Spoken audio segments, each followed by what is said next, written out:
सिसोदिया के खिलाफ दाखिल चार्जशीट पर नोटिस का मामला है, जिस पर राउज एवेन्यू कोर्ट ने मामले पर आज की समाअत को मुलतवी कर दिया गया है और राउज एवेन्यू कोर्ट में मामले की अगली समाअत अब 19 मई को होगी। दिल्ली शराब घोटाले में मनी लॉन्ड्रिंग से जुड़ा हुआ मामला है। ये इस वक्त की बड़ी खबर आपको बता रही हैं, जहां सिसोदिया के खिलाफ दाखिल चार्जशीट पर नोटिस के मामले में राउज एवेन्यू कोर्ट ने मामले पर आज की समाअत को मुलतवी कर दिया।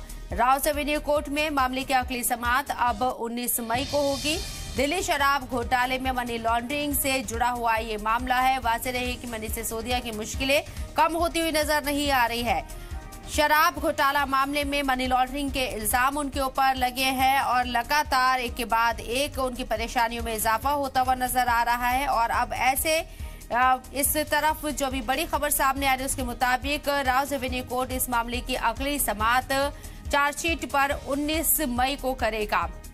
तारीख पर तारीख ये सिलसिला लंबा होता जा रहा है। मनीष सिसोदिया क्या सलाखों से बाहर आ पाएंगे, जेल से बाहर आ पाएंगे, ये देखना होगा। लेकिन फिलहाल जो मामला है वो चार्जशीट से जुड़ा हुआ है और इस चार्जशीट पर सिसोदिया के खिलाफ दाखिल चार्जशीट पर नोटिस के मामले में राउज एवेन्यू कोर्ट में मामले की आज की समाअत को मुलतवी कर दिया गया। अब अगली समाअत 19 मई को होगी। दिल्ली शराब घोटाले में मनी लॉन्ड्रिंग से जुड़ा हुआ ये मामला सीधे तौर पर मनीष सिसोदिया को फिलहाल राहत मिलती हुई नजर नहीं आ रही है।